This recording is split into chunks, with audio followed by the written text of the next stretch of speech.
Bonjour, c'est Didier de changementpositif.fr, le site de la crise de la quarantaine et de la vie qui vous ressemble. Aujourd'hui, nous allons parler de ce qui peut provoquer un changement total et brutal de votre vie, et pas toujours pour le meilleur, les mots définitifs. D'une manière générale, le changement brutal ne me semble approprié que dans certains cas où vous n'avez pas vraiment le choix. Sinon, je vous conseille de préparer le changement. Il se prépare d'autant mieux que vous aurez fait un travail sur vous suffisant pour déjà commencer à changer vous et à débuter un cycle de changement de votre vie vers mieux. C'est-à-dire qu'il vaut mieux avoir déjà inscrit dans votre vision de la vie une nouvelle perception de votre vie avant de lancer une nouvelle réalité de celle-ci, votre vie. Les mots définitifs sont des mots qui n'amènent plus d'après. Ils ferment tout de suite à la relation avec l'autre, quel que soit le contexte.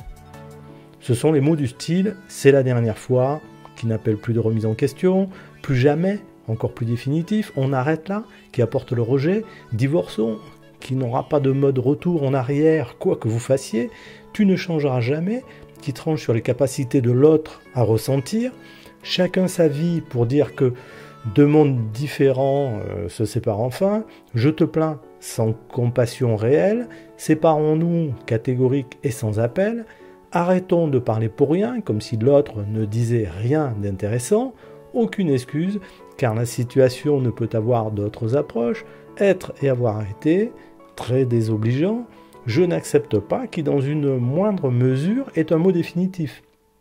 Mais il l'est, car on définit que l'on décide de ce qui est acceptable. Ces mots, une fois prononcés, signifient une fin. Ils signifient que plus rien ne sera comme avant. Que ce soit avec un collaborateur, un associé, un ami ou un conjoint. Donc réfléchissez, prenez du temps quand ils se présentent à vous, ces mots définitifs. Et si c'est vraiment nécessaire, alors dites-les. Mais il y a presque toujours une autre alternative, une autre façon de gérer la situation.